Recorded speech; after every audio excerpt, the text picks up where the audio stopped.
So what's up guys? So good evening sa inyong lahat dyan. So uuwi kami ngayon sa bukid guys. So gabi na.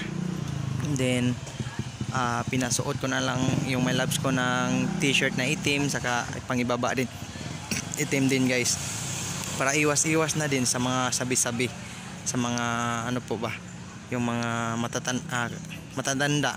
Ayan po.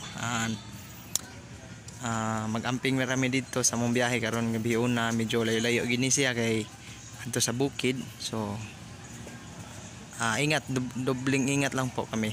So yan po guys, update namin. Yan po. So nag-iisip lang kami kaming dalawa na ano yung uulamin namin. So yun, nagkaisip na kami. Yung ulam namin is, anong ulamin natin?